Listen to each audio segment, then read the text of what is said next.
You sent the message. You saw the little check mark turn blue. They read it. You know they read it. And then, nothing. No reply. No typing bubble. Just silence where a response should be. If you've ever felt that specific kind of quiet, the kind that makes your stomach tighten and your mind race, you're not imagining things.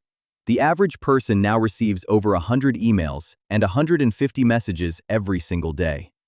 We live in a world where everyone is always reachable. And yet somehow, being left on read has become one of the most universally frustrating experiences of modern life. But you are that person. You see the message, you read every word, you process every sentence, and then you put the phone down and walk away. Not because you didn't see it, not because you don't care, but because something inside you, something you can't always name, made replying feel like lifting a weight you didn't have the arms for. And the world didn't end. It actually got quieter. You don't feel guilty. You don't feel rude. If anything, you feel relieved. Like putting down something heavy that everyone else insists you should keep carrying. Stay with me, because psychologists have actually studied people like you, and what they found explains far more about the way your brain is wired than it does about your manners. So when did this start? When did replying to a simple message start to feel like a task you couldn't face? Think about your day. Not the big decisions, the small ones. You woke up to 17 notifications. Before your feet touched the floor, your brain was already sorting, prioritizing, deciding what matters. By breakfast, you'd made 100 tiny choices, and you hadn't even left the house. Then the workday starts. Emails, Slack messages, group chats. Someone needs an answer. Someone needs a favor. Someone needs you to weigh in on something that probably could have been an email. By 9 o'clock at night, you have made thousands of micro decisions. And then your phone buzzes. A friend. A simple message. Hey, how are you? 4 words. And they feel like one more task on an infinite list. Psychologists have a name for this. Roy Baumeister and his colleagues called it decision fatigue. The finding is simple but profound. Every decision you make, from what to eat to how to respond to an email, draws from the same limited mental reservoir. And as that reservoir drains, your ability to make even the smallest decision deteriorates. And the data backs it up. Microsoft's workplace research found that the average knowledge worker receives over 100 emails and 150 messages every single day. Cornell researchers found that we make roughly 227 decisions about food alone. 60% of people now report stress and burnout, specifically from communication fatigue. In simple terms, your brain is not being rude, it's running out of fuel. And replying to a message, something that looks like it should take 5 seconds, actually requires your brain to open a file, read the context, decide on a tone, choose the right words, and predict how they'll land. That's not 5 seconds. That's 5 decisions. But here's the thing. Cognitive overload explains part of it. But there's another group, and their reason runs much deeper. You're young, maybe 8, maybe 12, and you're learning something no one is teaching you directly. You're learning that the people you love don't always respond the way you need them to. Maybe your parent was there, but not really present. Maybe affection came and went without warning. Maybe you asked for something, attention, comfort, reassurance, and the answer was silence, or impatience, or not now. And somewhere in that space, you learned something. You learned that the safest thing to do when emotions got complicated was nothing. Go quiet. Wait. Don't say the wrong thing. John Bowlby called this the foundation of attachment theory, the idea that our earliest relationships create a blueprint for every relationship that follows.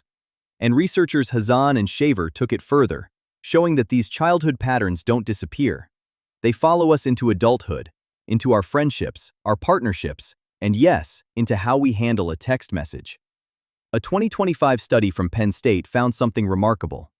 Researchers Vanderbilt, Brinberg, and Liu discovered that people with avoidant attachment styles text less frequently, not because they are careless, but because digital intimacy, the closeness that texting demands, activates the same discomfort as emotional closeness in person.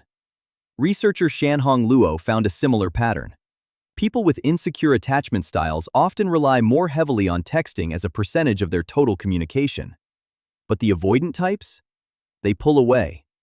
They retreat from the very thing the message is asking for: connection. Some people don't reply because they can't be bothered. Others don't reply because they care too much about getting it right. And for this group, the silence isn't apathy. It's a door they learned long ago to keep closed. And then there's a third group. And this one might surprise you. Some people who read and don't reply are not overwhelmed. They are not avoidant. They are deliberate. They have learned, often the hard way, that constant availability is the enemy of meaningful presence. That every time they break concentration to fire off a quick reply, they lose something far more valuable than the 30 seconds it takes to type. Psychologist Mihai Csikszentmihalyi spent decades studying what he called flow, a state of complete absorption in meaningful work. And he made one observation that reshapes this entire conversation. He said that control over consciousness determines the quality of life.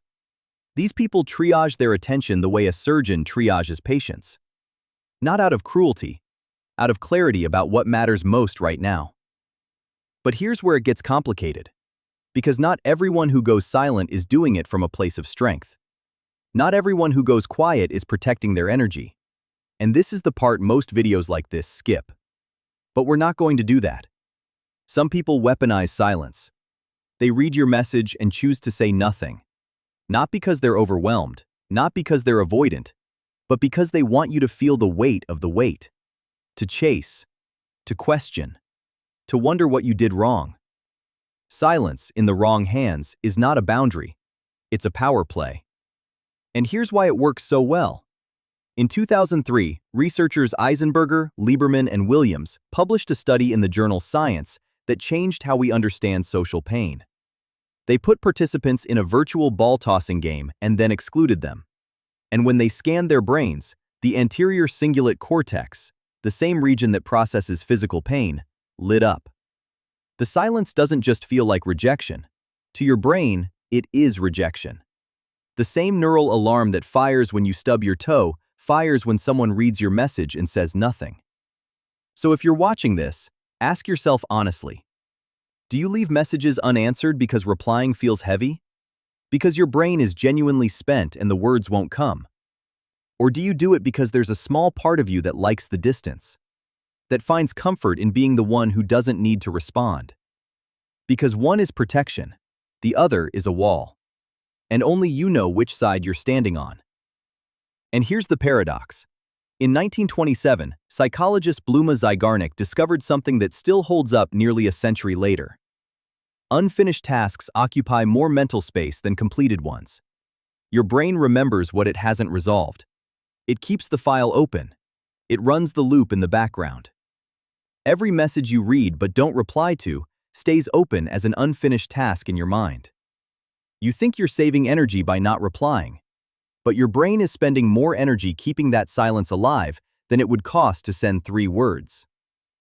But here's what most people miss. The fact that you're watching this video. The fact that you're even thinking about why you do this. And you're still here, 7 minutes in. That means something. It means the silence isn't comfortable anymore. And that's not a flaw.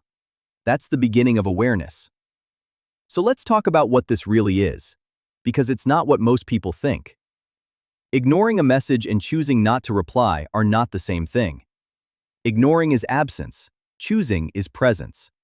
It's the difference between someone who can't hear you and someone who heard every word and is deciding, carefully, deliberately, how to show up. That's not rudeness.